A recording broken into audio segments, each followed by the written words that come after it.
सभी मीडिया के साथियों, इलेक्ट्रॉनिक मीडिया के सभी साथीगण, मैं आपके माध्यम से शहरवासियों को, निगम क्षेत्र के वासियों को, पूरे हरियाणा वासियों को बहुत बहुत दीपावली की शुभकामनाएं देता हूँ। ये त्योहारों का सीज़न, जो कल धनतेरस थी, दीपावली है, गोवर्धन पूजा है, उसके बाद छठ पूजा है। ये सभी पर्वों के मैं सभी क्षेत्रवासियों को बहुत बहुत बधाई देता हूँ और ये भी कामना करता हूँ जिस प्रकार से हम सब मिलकर देश और देश की प्रगति के लिए हमने कंधे से कंधा लगाकर एक अच्छे समाज की रचना कर भाईचारे का जिस प्रकार हम निर्वाह करते हैं, उसी प्रकार आगे भी हम सब मिलकर रोहतक की तरक्की के लिए सब मिलकर काम करेंगे। मैं इन्हीं शब्दों के साथ आप सबका आए हुए सभी साथियों का बधाई देते हुए आभार प्रकट करता हूँ। सबको बहुत शुभकामनाएं देता हूँ। अच्छा मोहन जी, आपके लगभग 5 साल पूरे होने को शहर में करवाए गए या कुछ अधूरे रह गए जो था कि कुछ और समय मिलता? नए काम तो 3 ROB जो है उनका टेंडर हो चुका है, उनका काम कौन कौन से घर बता? एक IC कॉलेज के सामने, एक जाट कॉलेज के सामने, एक सेक्टर 1 से 14 की तरफ जो खुलेगा। तीनों के टेंडर भी हो चुके हैं। बिजली बोर्ड को कुछ तारे उसके बीच में आई हुई है, उसके लिए एस्टीमेट भी दे रखा है। हमने भरसक प्रयास किया है सभी पार्षदों ने मिलकर, जितने हमारे साधन थे उनका जो भी हम कर पाए इस प्रकार से हमने कोशिश की। और मैं 5 साल हो गए फिर आपको कष्ट दूँगा, लेकिन अच्छी बात ये रही कि सब ने मिलजुल कर एक ही नारे के नीचे किसी प्रकार भी हो, कोई आपस में हमने विरोध भाव नहीं रखा और उसके बावजूद जितना भी शहर का विकास कर पाए हमने 5 साल में करा है। और इसके लिए सभी नगर निगम के कर्मचारी और शहरवासी और मेरे पार्षद साथी सबको सबका आभार प्रकट करता हूँ और आज इस माध्यम से उनको विशेष तौर पर दीपावली की शुभकामनाएं देता हूँ। अच्छा, कुछ जो प्रॉपर्टी ID है उसको लेके भी लगातार सवाल उठते रहते हैं, परिवार पहचान पत्र, इन चीज़ों को भी कंपनी भी ब्लैक लिस्टेड की गई है। ये जब कोई नया काम होता है उसमें दिक्कतें आती हैं, दिक्कतें काफ़ी आई, लोगों को काफ़ी परेशानी का सामना करना पड़ा, लेकिन आप ऐसा भी महसूस कर रहे होंगे कि अब काफ़ी कम आ रही है कंप्लेंटें। कोशिश यही है कि हम ज़्यादा से ज़्यादा जल्दी से जल्दी उनको दिक्कतों पर दूर किया जा सके। अच्छा, शहर की सफाई व्यवस्था को लेकर कोई दिक्कत है? शहर की सफाई व्यवस्था में दिक्कत काफ़ी है, क्योंकि अभी हमारे पास सिर्फ निगम में जो कर्मचारी है वही काम कर रहे हैं। ठेकेदारों की जो काम करने का तरीका था उसके जब से टेंडर हुए हैं वो कोर्टों में स्टे हो गए, ऊपर टेंडर हुए वो टेंडर मैच्योर नहीं हो पाए, तो सरकारी प्रक्रिया हुआ है वो पूरी नहीं हो पाई, तो इसलिए दिक्कत आ रही है। प्रयास है कि जल्द से जल्द वो पूरा हो ताकि सफाई जो दिक्कत आ रही है वो भी पूरी हो। सीएम साहब ने भी कह दिया था कि अधिकारियों को कि इसको जल्दी से समाधान कराओ, हाई कोर्ट में पैरवी करके, तो अभी सर उसमें कुछ इन्होंने अर्ली हियरिंग की दरख्वास्त दी थी जी। पहले, उसका टाइम मार्च का था और अब दिसंबर का टाइम मिला है हाई कोर्ट की।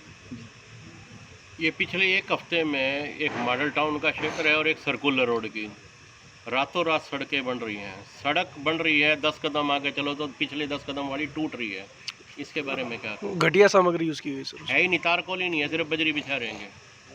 ऐसा है कि अभी जो सड़क बन रही है उसका सैंपल बनवाएंगे सोमवार मंगलवार को। दूसरे साहब से मैं अभी भी गया था, तो मैंने ये जबल वाली जो सड़क है ना, चौक से लेकर जो अशोका तक आनी है जी। तो देखा था कि उसकी फिनिशिंग ठीक नहीं है, 2-3 जगह कई जगह खड्डे भी हैं, उसकी सैंपल भरवाऊँगा उनसे कर कौन ठेकेदार है और कौन पार्षद, किस पार्षद ने टेंडर ले रखा है? मेरी डोरी के मुताबिक तो ठेकेदार ने रखा है, पार्षद का तो मेरे पास नाम आया नहीं है। नहीं, बीजेपी का पार्षद है जो प्रभावशाली नेता को वैसे गाड़ी निकालता और शाम को उसके चरणों में पड़ा रहता है। लेकिन ये तो मुझे पता नहीं है। कोई भी ठेकेदार हुआ, जो भी ठेकेदार है, सैंपल भरवाएंगे तो सैंपल का। लेकिन मेरे साहब काम शुरू होने से पहले चेकिंग होना चाहिए ना, काम शुरू होने से पहले चेक करना चाहिए ना। अब बाद में सैंपल भरवाएंगे, इतना तो वेस्ट हो चुका है, पूरी सड़क बन चुकी है। जो भी काम हुआ है वो 2 दिन के अंदर अंदर उन्होंने रात को बिछाया कि ये प्रीमिक्स मटीरियल आता है और ये जो भरा गया है ये बनने के बाद ही उसकी विड्थ और क्वालिटी दोनों चीज़ों को चेक कराने का कमियां पाई गई तो क्या कार्रवाई होगी सर? कार्रवाई जो कानून के हिसाब से पूरी करेंगे। अच्छा, और कभी कौन कितनी सड़कें हैं सर जो जल्दी बननी है या दिसंबर तक बन जानी है? एक सड़क तो अशोका से लेकर वहाँ तक है, जी। एक PWD से उतला चौक से लेकर वो भिवानी रोड की चुगली तक जाएगी, जी जी जी जी और जो ये इधर की सड़कें हैं वो PWD बनाने लग रहा है। जी। जैसे आपने देखा होगा सीधा बाईपास से शुरू होकर हाँ जी, हाँ जी, बना जो रहे है हैं। गुहाना रोड पर है, बीटा के सामने से जी। बीच में फ्लाई बना है जी उसका कवर, और बाईपास पे बना है। इस प्रकार भिन्न सड़कें हैं। और ये जो DLF वाली है इसका भी टेंडर हो गया है, 86 लाख रुपये का टेंडर हो गया है, इसका भी काम शुरू हो गया है। आप ये कह रहे हो कि कानूनी प्रक्रिया के हिसाब से कार्रवाई होगी अगर कोई दोषी पाया जाता है या सैंपल फेल होता है, पर आपने कई नगर निगम के घोटाले उजागर किए, CM तक बताए, तो CM ने भी कहा कि नेताजी से बात कर लो और उसके बाद वो चैप्टर क्लोज। देखिए, हमारा काम मुखिया तक उसको पहुँचाना है, बाकी जो काम होगा वो सरकारी तरीके से, जो सरकार की नीतियाँ हैं, जो सरकार का सिस्टम है उसी हिसाब से होगा। उसके लिए तो हम कुछ कर नहीं सकते। जो भी होगा हम उनके रिजल्ट्स वगैरह बाकायदा ऊपर यूएल भी। मेयर की देखा जाए पावर तो डिप्टी कमिश्नर से भी ज़्यादा है, कि वो पावर क्यों नहीं यूज़ कर रहे आप? देखिए, आप ये बार बार इसी बात को सवाल उठाते हैं। भाई कोई एक अकेला रोहतक का मेयर तो है नहीं, सब जगह का है। जो कार्रवाई हमारे हाथ में है उसके लिए हम कोई कमी नहीं छोड़ते, और जो इससे बाहर की बातें हैं वो यूएल भी करेंगे, हमारे उसका तो है नहीं।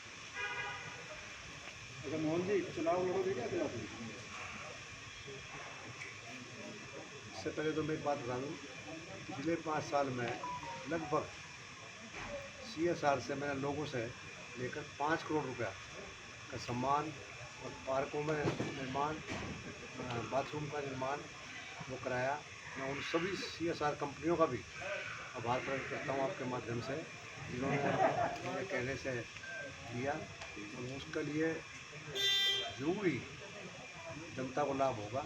अभी आपने देखा होगा कि जब हम बड़े कितना पानी की और सीवरेज की कंप्लेंट आती थी, और अब काफ़ी कमी आई है। वो क्यों आई है? क्योंकि पहले सीवर का ढक्कन के ऊपर लिखा होता था मैन होल, आदमी घुसेगा। हाई कोर्ट ने, सुप्रीम कोर्ट ने बंद किया, लोग घुसते नहीं थे, अडंगा अंदर रहता था। अब मशीनें ऐसी लाए कि नीचे से अडंगा निकालती है, तो उसका काफ़ी प्रभाव आया। पानी है, पानी की भी आपने खुद देखा होगा कितने लोगों को भागना दौड़ना पड़ता था। तो इस प्रकार से जो मौलिक सुविधाएं हैं उसके लिए पूरा करने का हमने भरसक प्रयास किया है, उसमें काफ़ी लोगों को राहत भी मिली। सवाल मेरा था कि पर्चा दोबारा भरेंगे क्या सर मेयर का? चुनाव सर दोबारा? नहीं, 3 चुनाव मतलब बारी बारी से 3 चुनाव हैं, तो उसमें अपनी भूमिका क्या रहेगी, वही भाई साहब पूछ रहे थे। मेरी भूमिका जो पार्टी कहेगी वही मेरी भूमिका रहेगी। पहले भी पार्टी ने मेरे को विश्वास नहीं, वो तो पार्टी का है, आदेश तो सारे कार्यकर्ता। नहीं, आप व्यक्तिगत क्या चाहते हैं? सर विधायकी लड़ने की इच्छा है क्या आपकी? भारतीय जनता पार्टी का नरेंद्र मोदी जी की नेतृत्व में दोबारा 24 में सभी चुनाव भारतीय जनता पार्टी मन में ये होती है आपकी इच्छा है क्या विधायकी लड़ने की? विधायकी लड़ने की इच्छा है आपकी? कई लड़ाई की उम्मीद होगी, मैंने एमएलए का लड़ना है। सवाल ये है, सवाल ये दो हैं। सबसे बड़ी बात होती है, मेरी इच्छा पर कोई मुयसर नहीं, मेरी इच्छा पार्टी की इच्छा है। पार्टी मेरे ऊपर विश्वास करेगी, मुझे ये पक्का विश्वास है अगर पार्टी ने विश्वास जताया तो जनता मुझ पर विश्वास जरूर करेगी। ये पार्टी की वो है कि वो किसके ऊपर विश्वास करते हैं। जनता को सर्वोपरि मानते हो या पार्टी को? दोनों की अलग अलग चीज़ है। सबसे पहले पार्टी मौका देती है लोगों के सामने जाने का, उसके बाद जनता के हाथ में आती है बात। जनता जो कहेगी उसके बाद उसका पार्टी को भी लाभ होगा, देश को भी लाभ। ठीक।